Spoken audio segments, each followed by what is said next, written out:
You know, most of us spend our entire lives chasing this ghost we call happiness. But while we're all out there chasing shadows, one man was scientifically proven to have actually caught it. And not because he won some genetic lottery, but because he literally built himself a better mind. So let's dive in and see exactly how he did it. So our story starts with this number, 256. What is it? Well, it's the number of sensors that researchers at the University of Wisconsin hooked up to the head of a man named Matthieu Ricard. He was a French molecular biologist who became a Buddhist monk, and they wanted to, measure his happiness. And what they found, well, honestly, it was kind of unbelievable. The scientists looked at his brain's gamma waves. These are the ones linked to consciousness, to focus, to memory, and they were completely, utterly off the charts. So far off, in fact, they literally called him the happiest man alive. But here's the most fascinating part. Ricard says he's not special. He's not some kind of genetic miracle.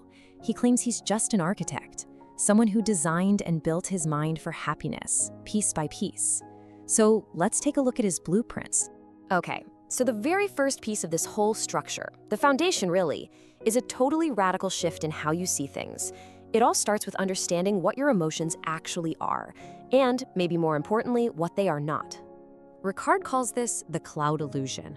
We all do it, right? We think we are our anger or we are our anxiety.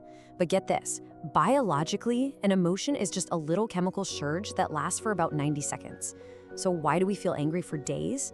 Because we grab onto these passing clouds and refuse to let go, completely forgetting that we're not the cloud, we're the vast, unchanging sky. And that leads to this tiny but absolutely crucial mental shift. It's the difference between saying, I am angry, and anger is present. See, when you say, I am angry, you've just become the storm. You're trapped in it. But when you say anger is present, suddenly you're the observer, just watching the storm from a safe distance. You're not the emotion anymore. You're the space where the emotion is happening.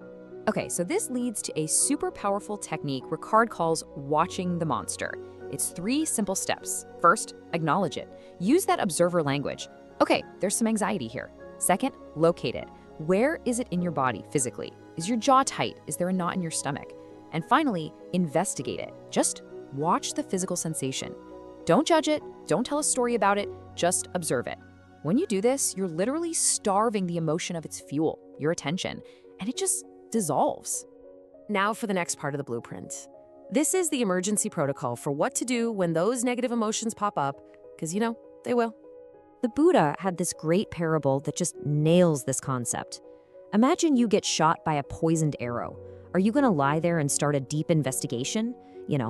Wonder who made this bow? What kind of feathers are on this arrow? Of course not. You pull the arrow out right away, or you die. Simple as that. Well, our negative emotions are those poisoned arrows.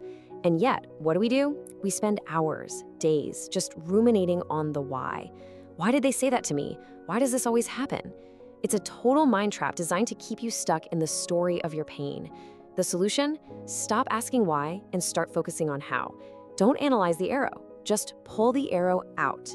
So how do you pull out the arrow of, say, hatred? Ricard has this amazing technique he calls weaponized loving kindness. It's brilliant. Think of someone who really gets under your skin. Now, instead of replaying the angry story, picture them as a little kid, totally innocent. Then, genuinely wish for them to find peace. Why? It's simple logic. Happy, peaceful people don't go around hurting others. As Ricard says, you can't make a fist when your hand is open. This isn't for them. It's a strategic move against your own suffering. And this whole idea of letting go, well, it brings us to an even deeper level of the blueprint.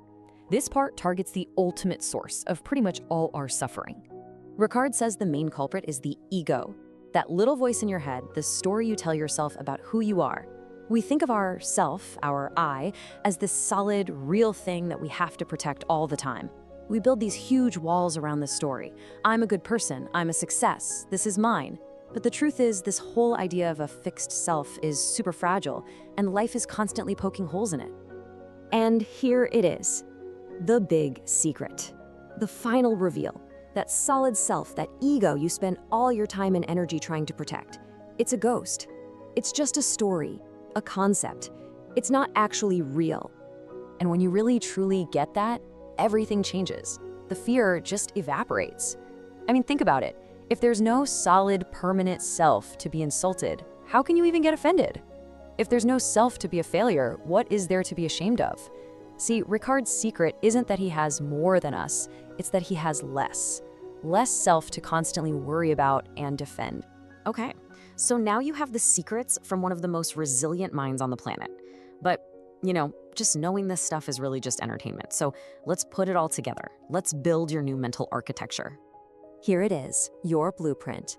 5 steps to start building a mind that no storm can shake. 1. When emotions come, see the clouds, but remember, you're the sky. 2. Watch the monster. Just observe the physical sensation until it goes away. 3. Open the fist. Actively dissolve anger with kindness. 4. Pull the arrow. Focus on healing, not the story of the wound. And 5. The master step.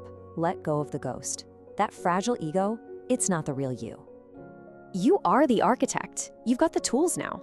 So I'm just going to leave you with this final thought to chew on. If you just let go of all that heavy luggage, of that endless story you're always telling yourself, who would you be then?